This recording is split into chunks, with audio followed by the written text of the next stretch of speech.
नमस्कार दोस्तों, एक बार फिर से स्वागत है आपका हमारे इस चैनल में, जहां हम एक्सप्लेन करने वाले हैं Indian police force web series को। तो वीडियो को शुरू करते हैं। और अगर वीडियो अच्छा लगे तो वीडियो को लाइक जरूर कीजिएगा और इसी तरह की वीडियोस पाने के लिए आप हमारे इस चैनल को सब्सक्राइब भी कीजिएगा, ताकि आपको इसी तरह के लेटेस्ट और फ्रेश कंटेंट मिलते रहे। तो फर्स्ट एपिसोड की शुरुआत होती है दिल्ली पुलिस के रेसिंग डे से, जहाँ पर की अशोक बाग मार्केट में हमें एक धमाके को दिखाया जाता है, जिसमें ढेर सारे लोग मारे जाते हैं और बहुत सारे लोग जख्मी भी हो जाते हैं। तो मौके पर पुलिस तो पहुंच चुकी थी और फिर थोड़ी देर के बाद ही कबीर मलिक की टीम भी यहाँ पर आ जाती है। जैसे ही कबीर मलिक की टीम यहाँ पर पहुंचती है तो वो यहाँ पर एक लड़के को देखते हैं जिसके पास एक रेड कलर का झोला था। उन्हें ऐसा लग रहा था कि उस झोले में बॉम्ब है, इसलिए वो उसके ऊपर गन तान देते हैं, लेकिन गोली नहीं चलाते हैं। अब 2 घंटे पहले का सीन दिखाया जाता है, जब अशोक बाग मार्केट में कुछ भी नहीं हुआ था और मार्केट में बहुत ज्यादा हलचल थी और बहुत सारे लोग थे। सभी लोग अपनी अपनी शॉपिंग में बिजी थे, लेकिन तभी अचानक से अशोक बाग मार्केट में एक ब्लास्ट होता है और फिर हम कबीर मलिक को उसके घर पर देख पाते हैं। कबीर के घर में कबीर और उसकी माँ ही रहते हैं, उसके पिता नहीं है और कुछ महीने पहले उसकी बीबी रश्मि की भी डेथ हो चुकी है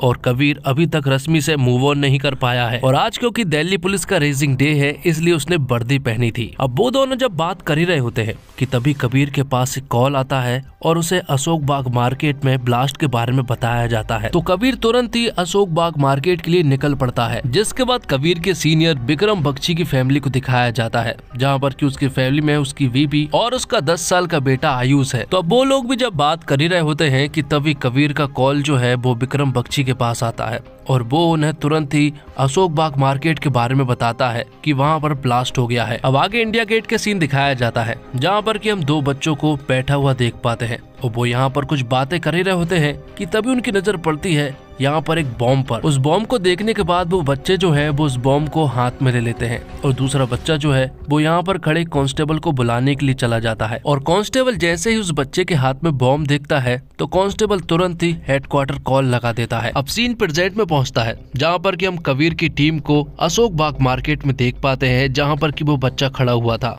लेकिन उस बच्चे के पास बॉम्ब नहीं था। पर वो बच्चा यहाँ पर कबीर को बताता है कि मैंने उसे देखा है, उस आदमी ने मेरे सामने ही डस्टबिन में पैकेट डाला था। दूसरी तरफ विक्रम जो है वो अपनी पूरी टीम को लेकर इंडिया गेट पहुंच चुका था। विक्रम जब उस बच्चे के हाथ में बॉम्ब देखता है और वो उसे अकेला खड़ा हुआ पाता है, तो यहाँ पर विक्रम उस कांस्टेबल को बहुत चिल्लाता है कि उसने उससे बॉम्ब क्यों नहीं लिया। तो कांस्टेबल कहता है कि वो बच्चा ही जिद पर अड़ा था, वो कह रहा था कि अगर मैं इस बॉम्ब को दूंगा तो ये फट जाएगा। तब विक्रम तुरंत ही उस बच्चे के पास पहुंचता है और उस बच्चे से वो बॉम्ब बहुत ही संभाल कर अपने हाथों में ले लेता है। और अब थोड़ी देर के बाद ही बॉम्ब स्क्वाड भी यहाँ पर पहुंच चुके थे। वो यहाँ पर बहुत संभाल कर उस बॉम्ब को डिफ्यूज कर देते हैं और ये मिशन सक्सेसफुल हो जाता है। लेकिन तभी वो यहीं से देखते हैं कि एक जगह पर बहुत बड़ा ब्लास्ट हुआ है। वहीं दूसरी तरफ मीडिया के पास एक मेल आता है जिसमें 6 बॉम्ब ब्लास्ट के बारे में बताया गया था और ये मेल दरअसल में इंडियन मुजाहिदीन की तरफ से आया था। और फिर आगे किशनगंज में एक और बॉम्ब ब्लास्ट होता है। अब इंद्रलोक हॉस्पिटल के बाहर भी एक बॉम्ब था और कबीर को ये बात मालूम चल चुकी थी,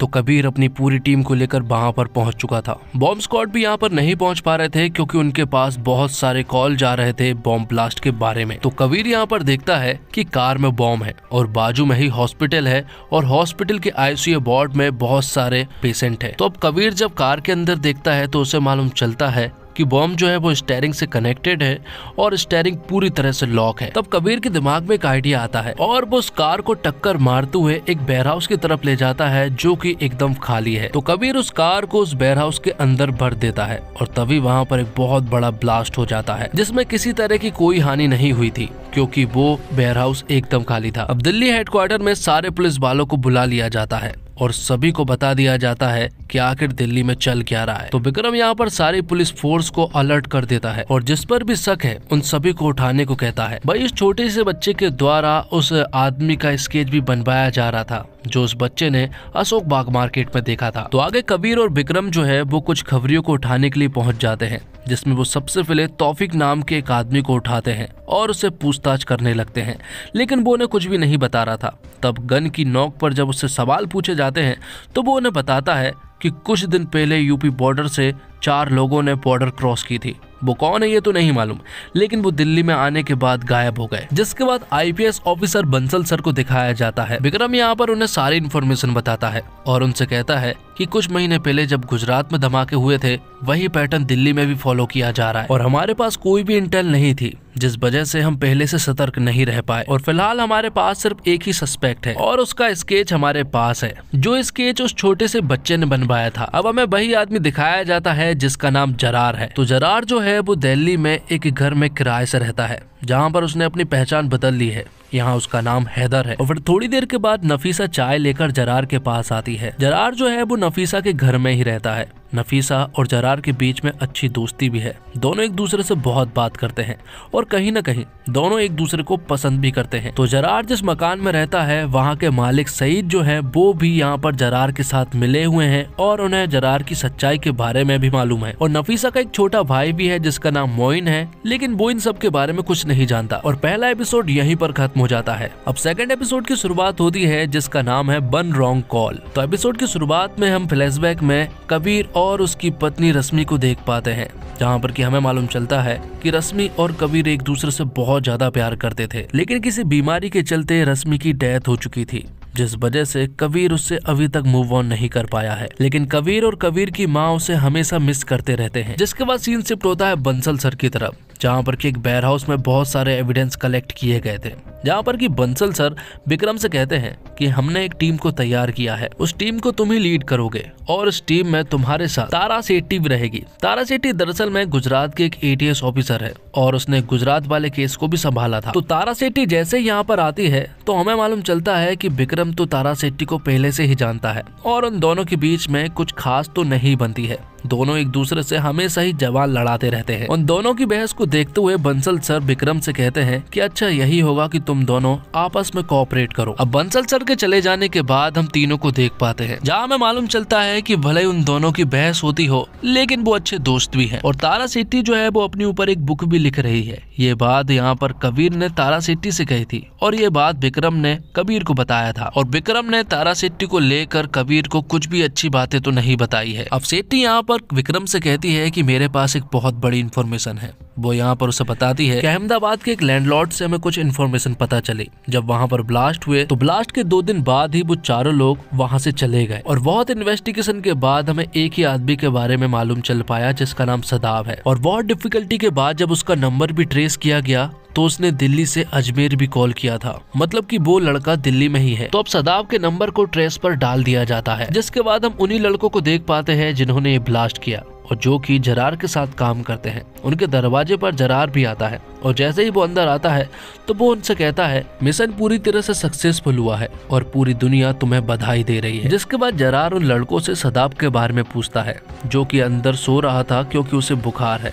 वो उससे जब मिलने के लिए जाता है तो हमें मालूम चलता है कि ये वही है जिसका स्केच अब पुलिस वालों के पास है। तो यहाँ पर जरार जो है वो सदाब से कहता है कि चिंता करने की कोई भी बात नहीं है, कुछ दिनों की बात है जिसके बाद तुम अपने घर वापस चले जाओगे। और फिर जरार यहाँ से चला जाता है। जाते जाते वो अपने लड़कों से कहता है कि जरार को मोबाइल से दूर रहने देना। अब आगे पुलिस फोर्स जो है वो यहाँ की आजू बाजू वाली हार्डवेयर की शॉप पर जाते हैं और वहाँ पर बॉल बेयरिंग और कील का रिकॉर्ड पूछने लगते हैं कि यहाँ पर कोई ऐसा शख्स आया था जिसने बॉल बेयरिंग और कील को बहुत ज्यादा मात्रा में खरीदी हो। तो यहाँ पर उन्हें एक आदमी के बारे में मालूम चल गया था जो कि पेशे से हलवाई है और उसने बहुत सारी कील और बॉल बेयरिंग खरीदी है। तो वो तुरंत ही उस आदमी को उठाने के लिए पहुंच जाते हैं। उससे पूछताछ की जाती है तो वो बताता है कि वो पेशे से हलवाई है, उसे सचमुच ही कुछ भी नहीं मालूम था। लेकिन यहाँ पर पूछताछ के द्वारा मालूम चलता है कि ये सारी चीजें उसके काम की नहीं है, खान साहब ने ये सारी चीजें उनके लिए मंगवाई थी और खान साहब एक जानी मानी हस्ती है, इसलिए उन्हें डायरेक्ट अरेस्ट नहीं किया जा सकता। अब कबीर विक्रम को एक बहुत ही अच्छे रेस्टोरेंट में ले जाता है,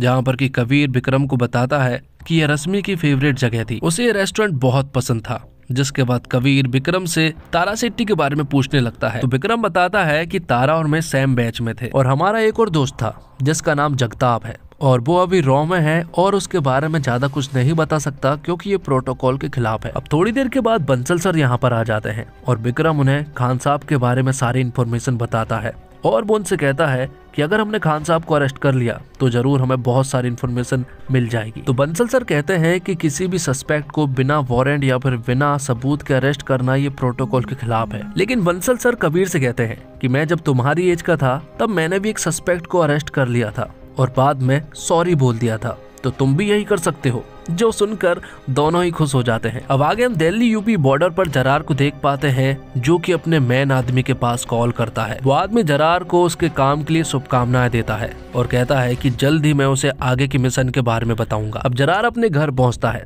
जहाँ पर कि नफीसा उसका इंतजार कर रही थी। जिसके बाद दोनों बातें करने लगते हैं और यहाँ पर जरार उसे बताता है कि उसका एक छोटा भाई भी है जिसका नाम सिक्कू है, और वो उसे ये भी बताता है कि उसके माँ बाप नहीं है। अब आगे यूपी में आजमगढ़ शहर को दिखाया जाता है, जहाँ पर की पूरी सदाफ की फैमिली रहती है। यहाँ पर कुछ पुलिस वाले अपनी पहचान छुपाकर उसके घर पर पहुंच जाते हैं। दरअसल वो यहाँ पर ये पता करने के लिए गए थे कि सदाफ यहाँ पर है या फिर नहीं, और ये भी कि क्या सदाफ इनके ही घर का है। तो उन्हें यहाँ पर न्यूज तो मिल जाती है कि सदाफ इनके ही घर का है और वो 2 महीने से गायब है। और दूसरी तरफ कबीर और राणा जो है वो खान साहब के पास जा रहे थे, लेकिन तभी अचानक से उनके बीच से एक लड़का निकलता है और वो खान साहब के पास पहुंचता है और उनके हाथ से एक पैकेट लेकर यहाँ से चला जाता है। ये देखकर कबीर राणा से कहता है कि मुझे वो लड़का चाहिए। तो राणा उस लड़के को पकड़ने के लिए चला जाता है। तो दूसरी तरफ कबीर खान साहब से बात करने लगता है। वो उन्हें बताता है कि वो पुलिस से है और विक्रम ने खान साहब के पोते को भी उसके स्कूल से उठा लिया था। जिसके बाद राणा जो है वो उस लड़के का पीछा कर रहा था। बहुत देर तक पीछा करने के बाद ट्रैफिक लग जाता है, जिस वजह से वो लड़का यहाँ से निकल जाता है, क्योंकि वो बाइक से था और राणा उस लड़के को नहीं पकड़ पाता है। और आगे हमें मालूम चलता है कि वो लड़का दरअसल में जरार का भाई है, जिसका नाम सिक्कू है, जो कि उसे पैसे देने के लिए आया था और वो उसे ये भी कह रहा था कि मिशन की बहुत बहुत बधाई। और सिक्कू जरार से अंडरग्राउंड होने को भी कह रहा था। अब विक्रम और कबीर जो है वो खान साहब और उसके पोते को एक जगह पर लाते हैं, जहाँ पर कि वो जरार और सदाफ की फोटो दिखाते हुए पूछते हैं कि इनमें से वो किसको जानता है। तो खान साहब यहाँ पर सदाफ का नाम बताते हैं कि वो बस इसी को जानता है, यही मेरे पास पैकेट लेने के लिए आता था। खान साहब उन्हें सब कुछ सच बता देता है कि उसे ऊपर से कॉल आया करते थे। एक बार उसने उन्हें 2 लाख रुपए दिए थे, तो एक बार कील और बॉल बेयरिंग दी थी, और इस बार उन्हें 5 लाख रुपए दिए हैं। तो विक्रम उनसे कहता है कि तुम्हें 2 दिन तक हमारी कस्टडी में ही रहना होगा, क्योंकि हमें तुमसे बहुत सारी बातचीत करनी है। अब जरार ने अपने भाई सिक्कू को नफीसा के घर पर ले गया था, जहाँ पर कि नफीसा की माँ जरार से कहती है कि उसे शादी कर लेनी चाहिए। और इतना कहते ही नफीसा का मुंह उतर जाता है, क्योंकि वो जरार को कहीं ना कहीं पसंद करती है। जब वो दोनों बाहर मिलते हैं तो यहाँ पर जरार जो है वो नफीसा से कह देता है कि वो भी उसे पसंद करता है और वो उससे शादी करना चाहता है। और नफीसा तो उसे पहले से ही पसंद करती थी, और ये सुनने के बाद तो वो और भी ज्यादा खुश हो जाती है। अब विक्रम के बेटे आयुष का जन्मदिन था और वो दोनों बहुत लेट पहुंचे थे। विक्रम तो इस पार्टी के बारे में भूल ही गया था, लेकिन कबीर ने उसे याद दिलाया। जिसके बाद हम देखते हैं कि तारा सेट्टी भी यहीं पर थी और वो दोनों एक दूसरे को बहुत पहले से जानते हैं, और उसकी बीबी भी तारा सेट्टी को जानती है। अब आगे हम देखते हैं कि रात को जरार के वो लड़के जो है वो अपने घर में बैठे हुए थे। तभी अचानक से घर की लाइट चली जाती है, तो वो घर में मोमबत्ती ढूंढना शुरू कर देते हैं। और तभी हम सदाफ को देखते हैं, जो कि चोरी छुपे अपना मोबाइल ढूंढ रहा था। वो जैसे ही अपना मोबाइल ऑन करता है तो वहाँ दिल्ली पुलिस के पास सिग्नल पहुंच जाता है कि सदाफ का मोबाइल ऑन हुआ है। दरअसल सदाफ को अपनी घर की बहुत याद आ रही थी, इसलिए वो अपनी माँ के पास कॉल करता है। और तब तक तो दिल्ली पुलिस के पास सदाफ की लोकेशन पहुंच चुकी थी।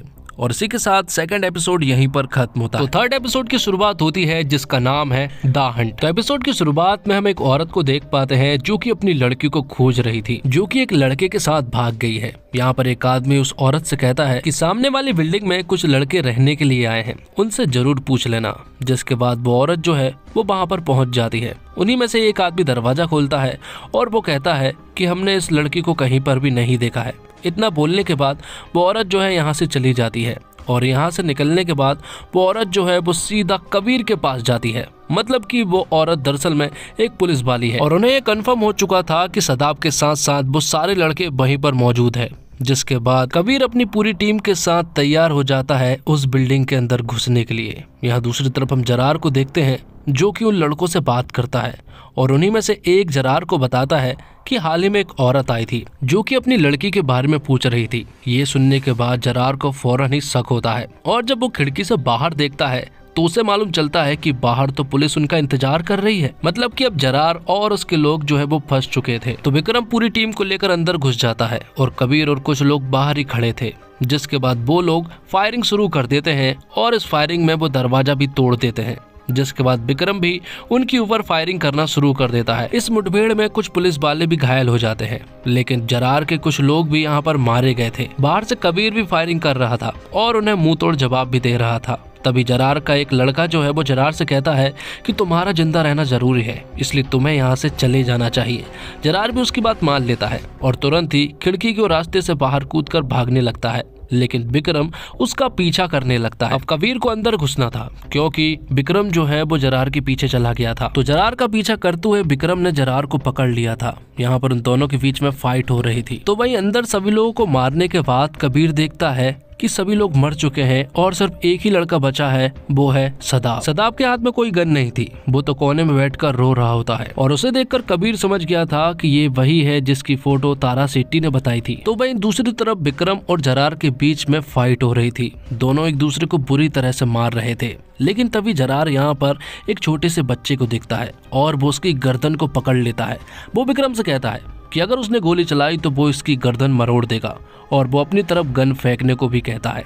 ये सुनने के बाद विक्रम जो है वो जरार की तरफ गन फेंक देता है, लेकिन जरार इतना ईमानदार तो है नहीं।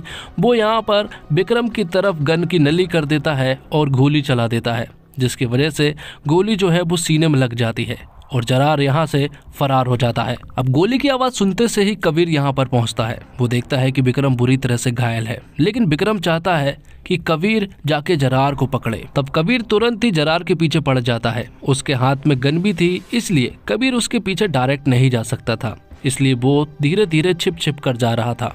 तभी कबीर की तरफ एक सिलेंडर आता है और जैसे ही वो कबीर की तरफ आता है, यहाँ पर जरार उसे शूट करके ब्लास्ट कर देता है, जिस वजह से यहाँ पर एक बहुत बड़ा धमाका होता है, जिसमें कबीर जो है वो बाल बाल बचता है। और यहाँ पर कबीर देखता है कि जरार एक बाइक वाले के साथ यहाँ से चला जाता है। तो इस तरह से कबीर के हाथों से जरार निकल जाता है। अब कबीर को बहुत तेज गुस्सा आया था, इसलिए वो सदाब के पास जाता है और जेल के अंदर ही वो उसे बुरी तरह से मारने लगता है, क्योंकि विक्रम को गोली लगी थी। जिसके बाद राणा जो है वो उसे किसी तरह से छुड़ाता है, क्योंकि उनके पास एक ही सस्पेक्ट है। अब कबीर जैसे ही बाहर आता है तो बाहर आते से ही सेठी कबीर को चिल्लाने लगती है कि उसने हमें खबर नहीं दी, जिस पर से कबीर और सेठी की बहुत ही तगड़ी बहस हो जाती है। थोड़ी देर के बाद यहाँ पर बंसल सर आ जाते हैं। वो उनकी इस लड़ाई को छुड़वाते हैं और कहते हैं कि इसमें कोई भी फायदा नहीं है। तभी यहाँ पर एक पुलिस वाला आता है और वो सबसे कहता है कि विक्रम सर नहीं रहे।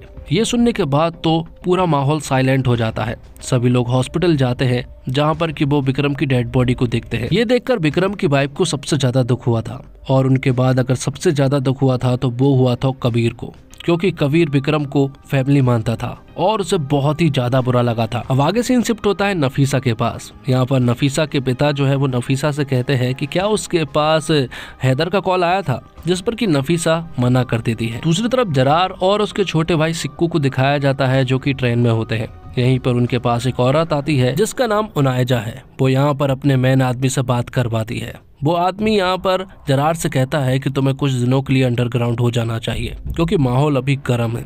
इसलिए जरार और उसका छोटा भाई जो है वो दिल्ली छोड़ देते हैं और यहाँ से सीधा दरभंगा मतलब कि बिहार पहुँच जाते हैं और कुछ दिनों के लिए वहीं पर रुकते हैं। दूसरी तरफ मिनिस्ट्री की तरफ से बंसल सर के ऊपर अब प्रेशर था कि इस मामले को जल्द से जल्द सॉर्ट किया जाए। इसलिए बंसल सर अपने पास कबीर को बुलाते हैं और उनसे कहते हैं कि तुम्हें इस केस से निकाल दिया गया है और तुम्हारा डिपार्टमेंट भी चेंज कर दिया गया है, क्योंकि बंसल सर को बहुत अच्छे से मालूम है कि कबीर अब इस केस को पर्सनली ले लेगा। इसलिए उसे केस से भी निकाल दिया और उसका डिपार्टमेंट भी चेंज कर दिया। अब कुछ दिन बाद का सीन दिखाया जाता है, जहाँ पर कि हम देखते हैं कि नफीसा के पास जरार का कॉल आता है और इसी के साथ थर्ड एपिसोड भी यहीं पर खत्म होता है। अब फोर्थ एपिसोड की शुरुआत होती है, जिसका नाम है द घोस्ट इज बैक। अभी हम कबीर के साथ विक्रम की वाइफ श्रुति को देख पाते हैं, जिसका बहुत बुरा हाल था। कबीर यहाँ पर उसे सपोर्ट कर रहा था। कबीर उससे कहता है कि मैं तुम्हारे दर्द को बहुत अच्छे से समझ सकता हूँ, अकेले रहना कितना मुश्किल है मुझसे अच्छा कोई नहीं जान सकता। जिसके बाद 1 साल बाद का सीन दिखाया जाता है, जहाँ पर कि हम जरार को देखते हैं, जो कि जयपुर में था और वो जयपुर की बहुत सारी लोकेशन पर घूम भी रहा था, जैसे कि जंतर मंतर, हवा महल, एल्बर्ट म्यूजियम जैसी बहुत सारी फेमस जगह पर घूम रहा था। तभी उसके पास उसके बॉस का कॉल आता है और वो उनसे कहता है कि काम कैसा चल रहा है। जिस पर कि जरार बताता है कि काम बिल्कुल सही चल रहा है। यहाँ पर उसका बॉस जरार से कहता है कि तुम्हें लड़की से दूर रहना चाहिए। दरअसल में वो नफीसा के बारे में कह रहे थे कि अगर वो उसके साथ रहेगा तो वो थोड़ा सा डिस्ट्रैक्ट कर सकती है, और जब नफीसा का कॉल उसके पास आता है तो वो तुरंत ही कट कर देता है। लेकिन थोड़ी ही देर के बाद जरार जो है वो नफीसा के पास कॉल कर देता है और वो नफीसा से कहता है कि वो उसे बहुत याद कर रहा है, और नफीसा भी उसे बहुत याद कर रही थी। और जरार उससे कहता है कि जब भी वो वापस आएगा तो हम दोनों शादी कर लेंगे। अब शाम के समय हम देखते हैं कि जरार 7 बजने का इंतजार कर रहा होता है, और जैसे ही 7 बजते हैं तो जयपुर की विभिन्न जगह पर ब्लास्ट हो जाते हैं। और अगले दिन ये सारी बातें जब कबीर को मालूम चलती है तो वो तुरंत ही जयपुर जाने का मन बना लेता है, और अगले ही दिन जयपुर पहुंच जाता है बिना किसी परमिशन के साथ। वो यहाँ आकर एक पुलिस वाले से मिलता है और इस केस को स्टडी करने में लग जाता है। उसे इस केस को स्टडी करना ही था जिसमें वो किसी की भी सहायता नहीं लेता है।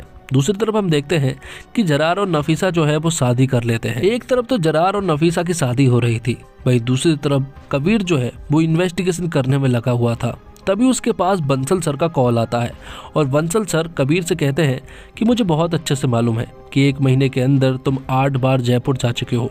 मुझे मालूम है कि तुम इस केस को स्टडी कर रहे हो जो कि प्रोटोकॉल के खिलाफ है, इसलिए मैं चाहता हूँ कि तुम आज ही वापस आ जाओ। यहाँ पर कबीर जो है वो तुरंत ही बंसल सर के पास आता है और जो भी उसने स्टडी की है वो बंसल सर को बताता है। अब बिहार के दरभंगा में कुछ महीने के बाद का सीन दिखाया जाता है, जहाँ पर कि उनायजा जो है वो फिर से जरार से मिलने के लिए आई थी और वो अपने बॉस से बात करवाती है। बॉस यहाँ पर जरार से कहते हैं कि तुम्हारे लिए एक नया मिशन है, और वो मिशन है गोवा का। बॉस जरार से कहते हैं कि तुम्हें गोवा की बहुत सारी विभिन्न जगहों पर ब्लास्ट करने हैं, और यही तुम्हारा अगला मिशन है। अब रात को बंसल सर कबीर को बुलाते हैं और वो उससे कहते हैं कि मिनिस्ट्री जो है वो एक नया टास्क फोर्स बना रही है, और उसके लिए मैंने तुम्हारा नाम दे दिया है, क्योंकि जब मैंने तुम्हारी केस स्टडी पढ़ी तो मुझे यकीन हुआ कि तुमसे अच्छा इस केस को कोई नहीं संभाल सकता। तब कबीर जो है वो अगले दिन हेडक्वार्टर पहुंच जाता है, लेकिन वहां पहुंचने के बाद उसे मालूम चलता है कि हेड जो है वो कोई और नहीं बल्कि तारा सेठी है। तो कबीर जब तारा सेठी से मिलता है तो सबसे पहले कबीर उससे माफी मांगता है, क्योंकि उसने लास्ट बार बहुत ही गंदे तरीके से बिहेव किया था। लेकिन तारा भी बहुत अच्छे से जानती है कि वो विक्रम की वजह से सिर्फ गुस्से में था। तो अब जरार जो है वो कुछ दिनों के लिए गोवा जाने वाला था, इसलिए नफीसा दुखी हो रही थी कि वो यहाँ पर अकेली रहेगी। लेकिन जरार उससे कहता है कि वो जल्दी वापस आ जाएगा, और वापस आने के बाद वो उसे बहुत ही अच्छी जगह ले जाएगा। अब गोवा का सीन दिखाया जाता है, जहाँ पर कि जरार और उसकी पूरी टीम गोवा में इंतजार कर रही थी। यहाँ से जरार और उसका छोटा भाई सिक्कू जो है वो तुरंत ही उस जगह पर पहुंच जाते हैं, जहाँ पर कि नफीसा के पिता सईद उनका इंतजार कर रहे थे। और यहाँ जरार और सिक्कू के साथ इस बार 2 और लोग भी थे, जिन्हें जरार जो है वो पूरी प्लानिंग बता देता है और कहता है कि सिक्कू और मैं यहाँ पर ब्लास्ट करेंगे, तो मैं बस बॉम्ब बनाने वाले मटेरियल लाना होगा। और जरार सिक्कू से एक आदमी से पैसे लाने को कह देता है, जिसका नाम गोल्डी है। अब आगे हम उन दोनों लड़कियों को देख पाते हैं, जिनमें से एक लड़का तो पूरी तरह से लड़कीबाजी में लगा रहता है और उसका काम में ध्यान कम ही लगा रहता है। दूसरी तरफ हेडक्वार्टर में कबीर की माँ यहाँ पर आती है, क्योंकि वो उसका टिफिन देने के लिए आई थी। तो कबीर अपनी माँ को तारा सिटी से मिलवाता है, और अपनी माँ को तारा सिटी के बारे में कबीर ने अच्छी बातें तो नहीं की है। तो जैसे विक्रम सेट्टी के बारे में कुछ भी अच्छा नहीं बोलता था, वैसे ही कबीर भी सेट्टी के बारे में कुछ भी अच्छा नहीं बताता है। थोड़ी देर के बाद यहाँ पर राणा आता है और वो कुछ इन्फॉर्मेशन लेकर आया था। राणा यहाँ पर हमें बताता है कि गोवा पुलिस ने हमें कुछ इन्फॉर्मेशन दी है। इस आदमी का नाम गोल्डी है, जो कि गोवा का बहुत बड़ा ड्रग लॉर्ड है, और हाल ही में गोल्डी से जरार का भाई सिक्कू मिलने के लिए आया था। मतलब कि वो बहुत बड़ी प्लानिंग कर रहे हैं। तो इस बात से ये तो साबित हो जाता है कि गोवा में ही कुछ बड़ा होने वाला है, इसलिए पूरी पुलिस फोर्स जो है वो गोवा पहुंच जाती है और सीधा गोल्डी की फैक्ट्री के बाहर खड़े थे, जहाँ पर कि उसके आदमी अंदर नहीं जा रहे थे। तब यहाँ पर कबीर जो है वो दिल्ली वाले स्टाइल में अपनी कार में बैठता है और दरवाजे को उड़ाते हुए फैक्ट्री के अंदर पहुंच जाता है। अंदर पहुंचने के बाद उनकी मुलाकात हो ही जाती है गोल्डी से, जो कि बहुत सारा सोना पहनता है। गोल्डी उन्हें पहले ही वार्न कर देता है कि अगर मेरे साथ कुछ भी करने की कोशिश की तो तुम तीनों की लाश जो है वो समुंदर में होगी। गोल्डी बहुत ही पावरफुल है और उसके साथ बहुत सारे लोग भी है, इसलिए गोल्डी उन्हें मारने को कह देता है। जब यहाँ पर गोल्डी के सभी लोग कबीर, तारा और राणा के ऊपर हमला कर देते हैं। मौका देखकर गोल्डी यहाँ से फरार होने लगता है, लेकिन यहाँ पर कबीर जो है वो तुरंत उसकी बोट पर कूद जाता है, जो कि भाग रहा था, पर कबीर भी उस बोट पर चढ़ गया था और जाते ही वो यहाँ पर गोल्डी के लोगों को बुरी तरह से मारने लगता है। आखिर में कबीर का सामना होता है गोल्डी से, जो कि बहुत ही तगड़ा है और उन दोनों की फाइट बहुत देर तक चलती है। लेकिन आखिर में कबीर ने उसे मारकर एक जगह पर बांधकर पूछताछ करने लगते हैं। यहाँ पर गोल्डी भी उन्हें सब कुछ सच बताने के लिए तैयार हो चुका था, क्योंकि वो ऐसे तो नहीं फंसना चाहता है। यहाँ पर तारा जो है वो कबीर से कहती है कि अगर वो यहाँ से निकल गए तो आगे न जाने वो कहाँ कहाँ विस्फोट करते फिरेंगे। लेकिन कबीर कहता है कि ये उनका आखिरी प्लान होगा, क्योंकि हम इस प्लान के दौरान उन्हें पकड़ लेंगे। और इसी के साथ एपिसोड 4 भी यहीं पर खत्म होता है। तो 5th एपिसोड की शुरुआत होती है, जिसका नाम है दी लॉस। तो हम देखते हैं कि जरार जो है वो बॉम्ब बना रहा होता है और साथ ही अपनी वाइफ नफीसा से भी बात कर रहा था। यहाँ पर नफीसा उससे कह रही थी कि वो कितने दिनों के बाद आएगा। तो यहाँ पर जरार उससे कहता है कि सिर्फ कुछ ही दिनों की बात है और जैसे ही ये काम खत्म होगा तो हम तुरंत ही ईरान चले जाएंगे। और जरार नफीसा को ये भी बताता है कि उसके अब्बू भी मेरे साथ है और मेरे काम में हाथ बटा रहे हैं। तो जरार ने सारे बॉम्ब बना लिए थे और सारी प्लानिंग भी कर ली थी कि इन्हें कहाँ कहाँ पर ब्लास्ट करने हैं। जिसके बाद जरार जो है वो अपने छोटे भाई सिक्कू से मिलता है और कहता है कि काम खत्म हो जाने के बाद मैं तुम्हें स्टेशन पर मिलूंगा और अगर 6 बजे तक मैं स्टेशन तक नहीं पहुंचा तो तुम मेरा रास्ता मत देखना और चले जाना। जिसके बाद जरार अपने बैग में बॉम्ब भर कर यहाँ से निकल जाता है। भाई दूसरी तरफ हम देखते हैं कि गोल्डी ने लोगों की सिर्फ और सिर्फ पैसों की हेल्प की थी और वो पैसे भी पूरी तरह से नकली हैं। नकली नोटों के बारे में तब पता चलता है जब ये पैसे बैंक पहुंचते हैं और ये पैसे दरअसल में हार्डवेयर शॉप से आए हुए थे। वही कबीर जो है वो एक कैफे वाले बंदे से मिलता है और इस कैफे पर 2 बंदे आए हुए थे जो कि जरार के ही लड़के थे। वो आदमी यहाँ पर कबीर से कहता है कि अगर वो फिर से आएंगे तो मैं तुम्हें जरूर बताऊंगा। अब एक हार्डवेयर शॉप पर सीसीटीवी कैमरा नहीं था, इसलिए वो सामने वाले रेस्टोरेंट में जाने लगते हैं जहाँ पर कि सीसीटीवी कैमरे लगे हुए हैं। अब जरार के लड़के फिर से उसी कॉफी शॉप में पहुंच जाते हैं जहाँ से थोड़ी देर पहले ही कबीर निकला है। वो यहाँ पर पहुंचकर 5 लोगों का खाना ऑर्डर करने को कहने लगता है और ये बात जब वो आदमी सुनता है तो वो तुरंत ही बाहर जाता है और तुरंत ही कबीर को कॉल लगाकर इसके बारे में बताता है। दूसरी तरफ सिटी जो है वो रेस्टोरेंट में थी। यहाँ पर वो एक आदमी को देखती है जिस पर उसे शक हो रहा था। उसने कैप भी पहना हुआ था और ये कोई और नहीं बल्कि जरार ही था। यहाँ वो कॉफी शॉप वाला बंदा कबीर के पास कॉल कर देता है। जैसे उसे ये बात मालूम चलती है तो कबीर फौरन ही अपनी कार को घुमाता है और उसी कॉफी शॉप में जाने लगता है। और यहाँ सिटी जो है वो जरार की तरफ बढ़ रही थी, लेकिन उसने अभी उसे देखा नहीं था। जिसके बाद कबीर राणा के पास कॉल करके उसे बताता है कि वो 2 बंदे मिल गए हैं। तब राणा सेट्टी को ये बात बताता है। तब सेट्टी और राणा भी कॉफी शॉप के लिए निकल पड़ते हैं और वो लोग जरार को यहाँ पर छोड़ देते हैं क्योंकि उसे बस डाउट था। जिसके बाद जरार यहाँ पर जो बैग लेकर आया था उस बैग को इसी रेस्टोरेंट में छोड़कर यहाँ से चला जाता है। दूसरी तरफ सिक्कू भी इस बैग को ठिकाने लगा रहा था, लेकिन ये एक पब्लिक प्लेस था और यहीं पर कुछ पुलिस वाले भी थे जो कि सिक्कू को देख लेते हैं और उन्हें सिक्कू पर डाउट होने लगता है। इसलिए वो लोग सिक्कू को पकड़ लेते हैं और उन्हें मालूम चलता है कि ये तो सिक्कू है। यहाँ सेट्टी और राणा जैसे उस रेस्टोरेंट से निकलते हैं और थोड़े आगे जाते हैं तभी अचानक से उस रेस्टोरेंट में एक बहुत बड़ा ब्लास्ट होता है। ये देखकर सेट्टी पूरी तरह से हैरान रह गई थी और तभी उसके पास से कॉल आता है और मालूम चलता है कि सिक्कू जो है वो पकड़ा गया है। तब वो लोग तुरंत ही सिक्कू के पास जाने लगते हैं और यहाँ पर कबीर जो है वो उन 2 बंदों के पास पहुंच गया था, लेकिन बाहर ही शहीद खड़ा हुआ था। वो यहाँ पर कबीर के ऊपर गोली चला देता है, लेकिन कबीर भी डिफेंड करता है और बदले में शहीद के ऊपर ही गोली चला देता है, जिस वजह से वो यहीं पर मारा जाता है।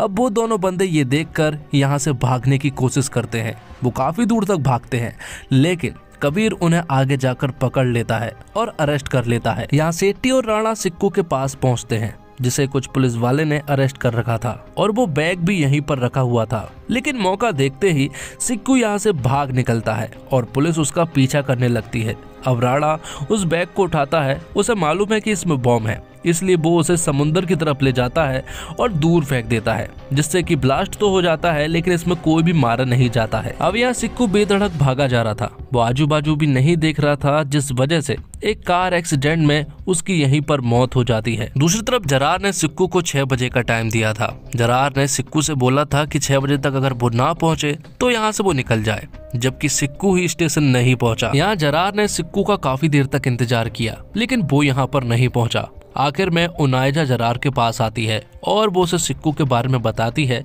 कि सिक्कू अब नहीं रहा। ये सुनने के बाद जरार यहाँ पर बहुत रोता है। अब कबीर ने जिन दोनों बंदों को अरेस्ट किया था जो कि जरार के लड़के हैं, वो यहाँ पर कबीर को बताते हैं कि वो तो सईद भाई के पास काम मांगने के लिए गए थे गैराज में, लेकिन उन्होंने तो किसी और काम में ही लगा दिया। और वो उनका एड्रेस भी बता देता है जो कि दिल्ली में था। यहाँ पर वो सईद की वाइफ को उठा लेते हैं और उससे पूछताछ करने लगते हैं। भाई यहाँ पर हम मोइन को देखते हैं जिसके पीछे एक बंदा आता है। वो बंदा कौन है ये हमें नहीं पता चल पाया क्योंकि उसका चेहरा नहीं बताया था। अब आगे सीन शिफ्ट होता है कानपुर में। तो यहाँ पर हम अंसारी नाम के एक आदमी को देख पाते हैं। वो जब ये न्यूज देखता है कि शूट आउट में टेररिस्ट सिक्कू मारा गया तो वो तुरंत ही पुलिस के पास कॉल करता है और वो उन्हें बताता है कि दरअसल में सिक्कू जो है वो उसका बेटा है। और फिर कहानी जो है वो 15 साल पीछे शिफ्ट हो जाती है, जहाँ पर कि हम देखते हैं जरार, सिक्कू और उसके चाचा नसीर जो है वो थिएटर में पिक्चर देखने के लिए आए थे, लेकिन तभी अचानक से यहाँ पर दंगे होने लगते हैं। तभी उनके पिता मतलब कि अंसारी जो है वो थिएटर के बाहर आते हैं एक बैन लेकर और वो तुरंत ही उन्हें इसमें बिठालकर यहाँ से जाने लगते हैं। पूरे शहर में बुरी तरह से दंगे हो रहे थे, जिसके बावजूद वो लोग किसी तरह से अपने घर पहुंच जाते हैं और अंसारी अपने भाई नसीर को फैक्ट्री जाने को कहता है और कहता है वहाँ पर जो भी लोग होंगे उन्हें वापस लेकर आ जाना। और अंसारी अपने घर पर अपने बच्चों के साथ था। तभी दरवाजे पर कुछ लोग आते हैं और वो अंसारी को बताते हैं कि उसकी फैक्ट्री में कुछ लोगों ने आग लगा दी है। और जब वो वहां जाकर देखते हैं तो जरार देखता है कि इस फैक्ट्री में आग लगा दी गई है और उसके चाचा भी इसी फैक्ट्री में जलकर मारे गए हैं, जिस वजह से अंसारी को बहुत दुख होता है और वो इससे मूव ऑन नहीं कर पा रहे थे। और अपने पिता को इस तरह से दुखी देखकर जरार को बिल्कुल भी अच्छा नहीं लग रहा था कि आखिर उनके साथ ऐसा कैसे हो सकता है। अब जरार जो है वो रफीक नाम के आदमी के पास जाने लगता है। रफीक जरार को अच्छी अच्छी बातें सिखाता और रफीक जरार से ये भी कह रहा था कि उसने उसके चाचा नसीर को भी अच्छी अच्छी बातें सिखाई है। मतलब कि यहाँ पर रफीक जो है वो जरार का ब्रेन वॉश कर रहा था और उसे पूरी तरह से इंडिया की तरफ भड़का रहा था। अब सीन प्रेजेंट में आता है जहाँ पर कि सिक्कू के माता पिता यहाँ पर पहुंच चुके थे। वो उसकी लाश को देखकर बुरी तरह से रो रहे थे। यहाँ पर कबीर उनसे कहता है कि फॉर्मेलिटी होने के बाद आप इस लाश को लेकर जा सकते हैं, लेकिन सिक्कू की माँ उनसे कहती है कि इस लाश को ले जाने की कोई भी जरूरत नहीं है क्योंकि ये लोग तो हमारे लिए पहले ही मर चुके थे, बस लाश का आज मालूम चला है। ये लोग देश के गद्दार हैं और ये अगर देश के गद्दार हैं तो ये हमारे भी दुश्मन हुए। दूसरी तरफ नफीसा की माँ मतलब कि जरार की सासू माँ उन्हें बता देती है कि वो लोग दरभंगा में रहते हैं। और इसी के साथ एपिसोड 5 यहीं पर खत्म होता है। अब एपिसोड 6 की शुरुआत होती है जिसका नाम है दी ट्रूथ। तो हम देखते हैं कि कबीर जो है वो दरभंगा पहुंच चुका था और वो नफीसा से भी मिल चुका था। वो उससे कह रहा था कि तुम्हारा पति एक टेररिस्ट है और उसका नाम जरार है, लेकिन नफीसा उनसे कहती है कि तुम्हें कोई गलतफहमी हुई है। उसके पति का नाम हैदर है और वो चेन्नई अपने परफ्यूम के बिजनेस के लिए गए हैं, लेकिन वो तो मानने को तैयार ही नहीं थी। इसलिए कबीर जो है वो नफीसा की बात उसकी माँ से करवाता है और अब उसे मालूम चलता है कि उसके पिता भी शूट आउट में मारे गए हैं। ये सुनने के बाद अब कहीं ना कहीं नफीसा को थोड़ा यकीन तो हो गया था, लेकिन तभी अचानक से उसे चक्कर आ जाता है और वो बेहोश हो जाती है। अब अगले सीन में हम देखते हैं सलामत नाम के एक लड़के को जो कि बॉर्डर क्रॉस करवाने का काम करता है और हाल फिलहाल में उसे एक आदमी को क्रॉस करवाना है, वो था जरार। सलामत उसे सुरंग के द्वारा बॉर्डर क्रॉस करवाता है और वो सुरंग जाती है बांग्लादेश। मतलब कि जरार जो है वो बांग्लादेश में जाने वाला था। वहाँ दूसरी तरफ उसका इंतजार रफीक कर रहा था। जैसे ही वो वहाँ पहुँचता है तो रफीक उससे कहता है कि हमारे पास अभी बहुत काम है और समय बहुत कम है, जिस पर कि जरार जो है वो रफीक से साफ साफ कह देता है कि वो नफीसा के बिना कहीं पर भी नहीं जाएगा। पहले नफीसा बांग्लादेश आएगी, उसके बाद ही वो कहीं पर जाएगा। रफीक उसे समझाने की कोशिश करता है कि नफीसा को पुलिस वालों ने पकड़ लिया है और अब वो तुम्हारी सच्चाई जान चुकी होगी। इसके बावजूद जरार को सिर्फ और सिर्फ नफीसा चाहिए थी। अब यहाँ दरभंगा के सिटी हॉस्पिटल में नफीसा को एडमिट किया गया था और यहाँ हमें मालूम चलता है कि दरअसल में नफीसा जो है वो प्रेग्नेंट है। और थोड़ी देर के बाद ही इसी हॉस्पिटल में उनाइजा एक आदमी को लेकर आती है और वो आदमी भी उनाइजा के साथ ही मिला हुआ है। उनाइजा दरअसल में यहाँ पर नर्स बनकर आई थी और वो सीधा नफीसा के पास चली जाती है। वो नफीसा से कहती है कि जरार तुमसे बात करना चाहता है। जैसे ही जरार उससे बात करता है तो वो उससे विश्वास दिलाने की कोशिश करता है कि वो एक टेररिस्ट नहीं है। अगर वो टेररिस्ट होता तो वो तुम्हारे पास कॉल नहीं करता और वो तुम्हें यहाँ पर नहीं बुला रहा होता। वो उसे ये भी बताता है कि उन्हें कोई गलतफहमी हो चुकी है, इसलिए उन्होंने सिक्कू और तुम्हारे पिता को मार दिया है। तो कहीं न कहीं नफीसा फिर से पिघल चुकी थी और जरार ने नफीसा से उनाइजा की बात मानने को कहा था। उनाइजा उससे कहती है कि बाहर ही रेड कलर की एक कार खड़ी है, उसमें हमारा बंदा है, बस हमें वहां तक पहुंचना है। वहां तक पहुंचने पहुंचने के बाद हमें डायरेक्ट स्टेशन जाना है और वहाँ से ढाका में जरार तुम्हारा इंतजार कर रहा होगा। तो नायजा नफीसा को बुरखे में लेकर यहाँ से जाने लगती है, लेकिन तभी कुछ पुलिस वालों की नजर उन पर पड़ जाती है और वो उनकी तरफ आगे बढ़ने लगते हैं। लेकिन तभी उनायजा का आदमी जो व्हीलचेयर पर था वो खड़ा हो जाता है और वो यहाँ पर पुलिस वालों के ऊपर फायरिंग करना शुरू कर देता है। बदले में उनायजा भी पुलिस वालों के ऊपर फायरिंग कर रही थी, लेकिन तभी यहाँ पर सेठी हीरोइन की तरह आती है और वो उनायजा को जान से मार देती है। और नफीसा यहाँ पर एक रूम में छिप चुकी थी, लेकिन जब वो न्यूज देखती है कि जरार के पिता भी सिक्कू और जरार को एक टेररिस्ट ही मानते हैं, ये देखने के बाद तो नफीसा तुरंत ही कबीर के सामने आ जाती है और वो उन्हें सब कुछ बता देती है कि मुझे जरार जो है वो ढाका बुला रहा है और ढाका में स्टेशन पर वो मेरा इंतजार करेगा। नफीसा कहती है कि जाने अनजाने में उसने बहुत कुछ कर दिया है, वो सब कुछ कर सकती है, लेकिन जाने अनजाने में वो अपने देश से गद्दारी कभी भी नहीं कर सकती है, इसलिए वो चाहती है कि वो ढाका जाकर जरार को पकड़ ले। जिसके बाद कबीर ये सारी बातें सेठी को बताता है, लेकिन ये केस तो बाहर ही होता जा रहा था, क्योंकि अपने देश में कुछ भी कर सकते हैं, लेकिन बांग्लादेश में जाकर जरार को पकड़ना ये बहुत बड़ी बात थी। इसलिए सबसे पहले वो रॉ के हेडक्वार्टर में फोन करते हैं, जहां पर कि श्रीनिवास कॉल उठाते हैं। तो सेठी उन्हें सारी न्यूज देती है, लेकिन होम मिनिस्ट्री से अभी भी परमिशन लेना बाकी थी, इसलिए दरभंगा से एयर स्ट्रिप के द्वारा उन सभी को दिल्ली लाया जाता है। लेकिन बीच बीच में रफीक और जरार भी यहाँ पर नफीसा और उसके आदमी के पास कॉल कर रहे थे, जिस आदमी को पुलिस वालों ने पकड़ लिया था। यहाँ पर वो से झूठ कहलवाते हैं कि वो कुछ घंटे में ही ढाका स्टेशन पहुंच जाएंगे। तो पहले तो सभी को फ्लाइट के द्वारा दिल्ली लाया जाता है। भाई जरार ने सारी प्लानिंग कर ली थी बांग्लादेश से भागने की, उसने नकली पासपोर्ट भी बना लिए थे अपने और नफीसा के। यहाँ से वो डायरेक्ट ईरान भागने वाले थे। तो फाइनली सभी लोग दिल्ली आ चुके थे, लेकिन अभी भी बार बार जरार जो है वो कॉल लगाया जा रहा था और उसे डाउट ना हो, इसलिए वो लोग नफीसा की बात जरार से करवा देते हैं। अब होम मिनिस्ट्री में ये लोग परमिशन लेने के लिए जाते हैं, जहाँ पर कि सब कुछ समझाने के बाद मिनिस्टर जो है उनसे कहते हैं कि अगर वहाँ पर कुछ भी हुआ तो हमारी कोई भी जवाबदारी नहीं होगी, क्योंकि अगर उधर पर कुछ भी उल्टा सीधा हुआ तो मुझे बहुत सारे लोगों को जवाब देना होगा। और बंसल सर उन्हें बताते हैं कि बांग्लादेश में एक हमारा एसेट भी है जो कि हमारा साथ देगा। तो बंसल सर उनसे कहते हैं कि जैसे ही तुम लोग ढाका एयरपोर्ट पहुंचोगे वहाँ पर तुम्हें हमारा एसेट मिल जाएगा।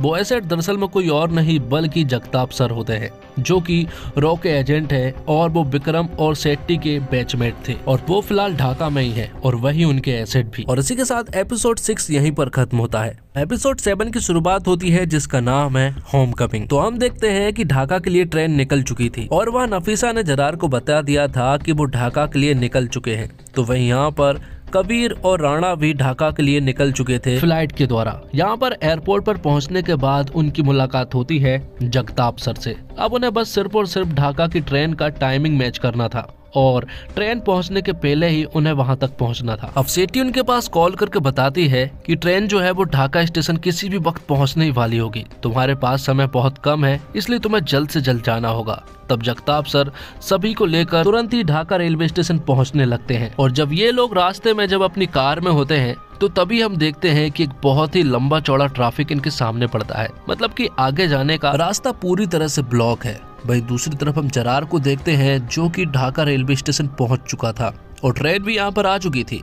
तो जरार जो है वो नफीसा को सारे डब्बों में चेक करने लगता है, लेकिन नफीसा अभी तक उसे नहीं दिखी थी।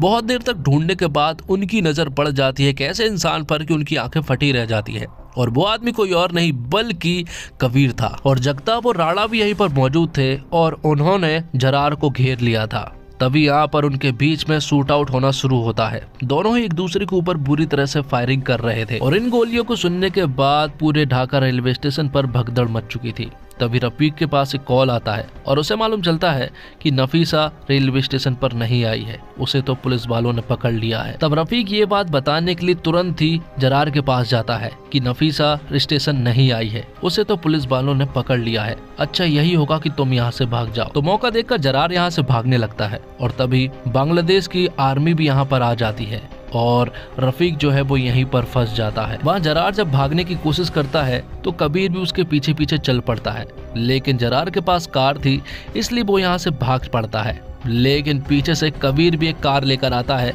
और वो उसे बुरी तरह से टक्कर मार देता है और अब उसने जरार को भी पकड़ लिया था। यहाँ पर उन दोनों के बीच में बहुत भयंकर लड़ाई होती है, लेकिन आखिर में जीत होती है कबीर की। कबीर तो यहाँ पर उसे जान से ही मारने वाला था, लेकिन उसे जगताप और राणा ने रोक लिया था। वो उसे पकड़कर अपने साथ ले जा लेते हैं। भाई बांग्लादेश मिनिस्ट्री में ये सारी खबर पहुंच चुकी थी कि इंडिया के कुछ सोल्जर्स है जो कि रेलवे स्टेशन पर धूम मचा रहे हैं और वो किसी जरार नाम के टेररिस्ट को पकड़ने के लिए आए हैं। तो बांग्लादेश मिनिस्ट्री को ऐसा लगता है कि शायद जरार को उनके कुछ खुफिया रहस्य मालूम हो गए, इसलिए वो लोग यहाँ पर पकड़ने के लिए आए हैं। इसलिए अब वो चाहते हैं कि वो इंडिया के उन सोल्जर्स को भी पकड़े और जरार को भी। अब आगे हम देखते हैं कि ये सभी लोग रॉ के सेफ हाउस पहुंचते हैं, जहां पर कि श्रीनिवास के द्वारा कॉल करके बताया जाता है कि बांग्लादेश की आर्मी जो है कभी भी सेफ हाउस पहुंचती होगी, इसलिए उन्हें जल्द से जल्द यहाँ से निकलना होगा। लेकिन उससे पहले जरार जो है वो कबीर से बात करता है और कहता है कि तुम भी एक मुसलमान हो, तो आखिर तुम हमारे साथ क्यों नहीं हो। कबीर कहता है कि तुझमें और मुझमें बहुत फर्क है और अल्लाह सिर्फ तेरे बाप का नहीं है, वो सबका है। बस चूज हमें करना है कि हमें किस रास्ते पर जाना है। थोड़ी देर के बाद यहाँ पर जगताप सर आ जाते हैं और वो तुरंत ही यहाँ से निकलने को कहते हैं, क्योंकि बांग्लादेश आर्मी किसी भी वक्त यहाँ पर पहुँचने वाली होगी। और कहते ही वो यहाँ पर पहुँच जाते हैं। तो जगताप सर ने श्रीनिवास सर से बात कर ली थी कि वो लोग बॉर्डर के द्वारा यहाँ से निकलेंगे और बीएसएफ के इंडियन आर्मी जो है वो गेट नंबर 5 से उन्हें थोड़ी देर के लिए दरवाजा खोल देगी और उन्हें यहाँ से निकाल देगी। तो इंडिया और बांग्लादेश बॉर्डर के गेट नंबर 5 पर जब वो पहुँचते हैं तो वो यहाँ पर सोल्जर्स जो है वो गेट खोल देते हैं और मौका मिलते ही जगताप अपनी कार को लेकर उस तरफ कर देता है। मतलब कि अब वो लोग इंडिया की सीमा में आ चुके थे, मतलब कि बांग्लादेश आर्मी अब कुछ भी नहीं कर सकती है। वहाँ बेस कैंप में उनसे मिलने के लिए सेट्टी आती है और उन्हें बधाई देती है कि उन्होंने बहुत ही बहादुरी के साथ काम किया। जिसके बाद वो सभी लोग जरार के पास जाते हैं, क्योंकि वो आखिरी बार जरार की बात नफीसा से करवाना चाहते थे।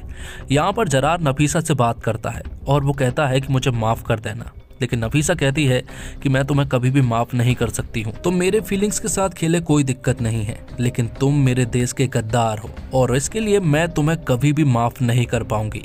ये सुनने के बाद तो जरार को बहुत बुरा लगता है और अब वो बहुत ज्यादा रोता है। यहाँ से बाहर आने के बाद कबीर यहाँ पर सेट्टी और जगताप सर से कहता है कि ये शुरुआत है, क्योंकि जरार और सिक्कू तो बस प्यादे हैं, असली चाल तो कोई और ही चल रहा है। इतना कहने के बाद ही यहाँ पर जगताप सर के पास एक कॉल आता है और उन्हें मालूम चलता है कि रफीक जो है वो काठमांडू में छिपकर बैठा हुआ है। मतलब कि आगे की स्टोरी अभी भी बाकी है, जिसका अनाउंसमेंट हमें जल्द सुनने को मिल सकता है। और इसी के साथ एपिसोड 7 भी यहीं पर खत्म होता है और ये वेब सीरीज भी यहीं पर खत्म होती है। अगले सीजन का आपको कितना इंतजार है कमेंट बॉक्स में जरूर बताइएगा। तो वीडियो यहीं पर खत्म होती है। उम्मीद करता हूँ दोस्तों आपको वीडियो पसंद आई होगी। वीडियो पसंद आई हो तो वीडियो को लाइक जरूर कीजिएगा और इसी तरह के वीडियोस पाने के लिए आप हमारे इस चैनल को सब्सक्राइब भी कीजिएगा, ताकि आपको इसी तरह के लेटेस्ट और फ्रेश कंटेंट मिलते रहे। मिलते हैं एक और कमाल की वीडियो के साथ, तब तक के लिए आप हमारे चैनल के साथ बने रहिए। धन्यवाद। जय हिंद, जय भारत, जय श्री राम।